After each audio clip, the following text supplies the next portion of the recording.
La vraie repentance.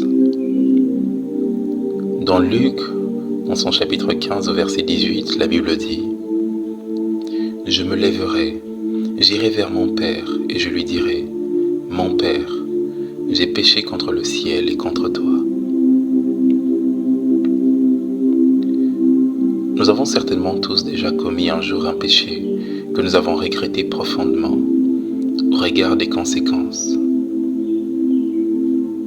Mais ce n'est pas tout le monde qui arrête d'un coup la pratique du mal, du péché regretté. Certaines personnes, malgré les conséquences réelles du mal, restent quand même dans l'inconfort de ce péché et continuent de le pratiquer malgré tout. Mais il y a d'autres qui, après être tombés dans le mal et avoir goûté à la pilule amère des conséquences qu'a engendré ce péché, se lèvent, s'humilient et décident de revenir vers Dieu avec la ferme décision de ne plus retourner à ce mal qu'ils ont choisi de vomir de leur vie.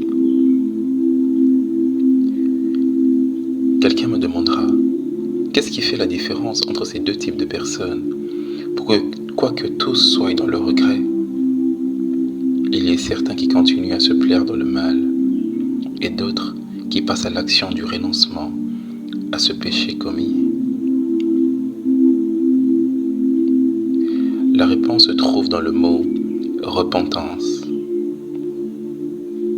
Je suis convaincu que le deuxième type de personnes ont expérimenté ce qui est la vraie repentance. Repentance vient du grec métanoïa qui signifie changement du point de vue, changement de mentalité, d'intention, d'avis, renversement de la pensée. La repentance est quelque chose qui se constate clairement dans les actes d'un homme.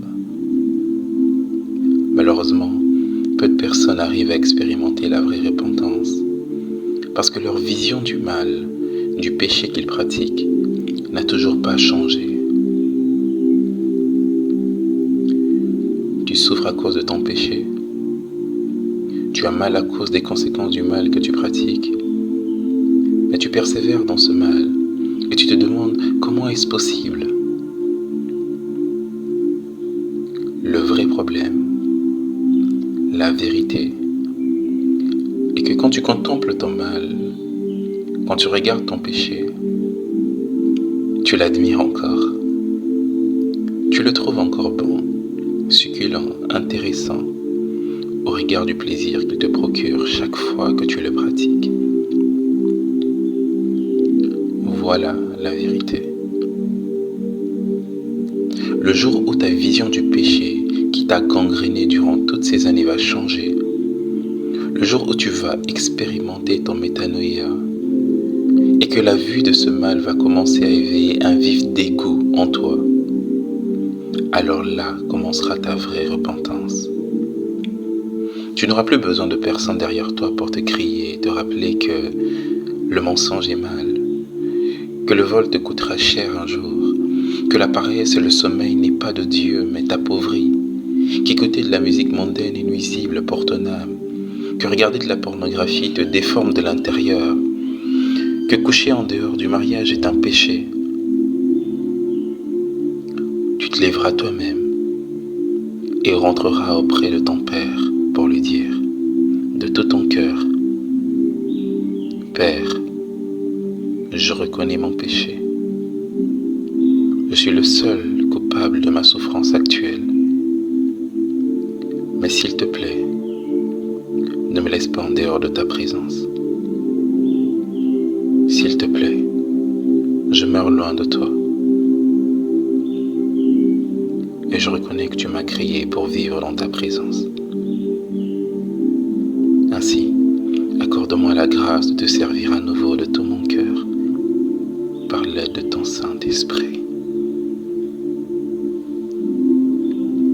Si tu te sens concerné par ce message, commence par cette simple prière. Tu peux parler à ton Père et lui dire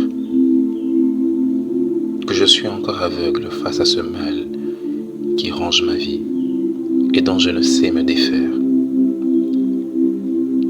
Dis-lui du fond de ton cœur, Papa, viens ouvrir les yeux de mon cœur et accorde-moi la grâce de voir les choses telles que toi tu les vois.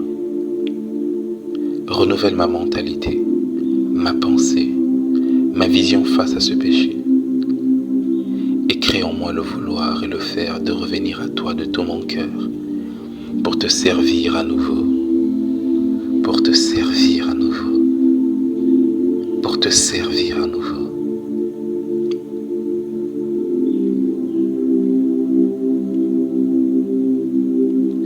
Je règne dès maintenant ici-bas avec Christ.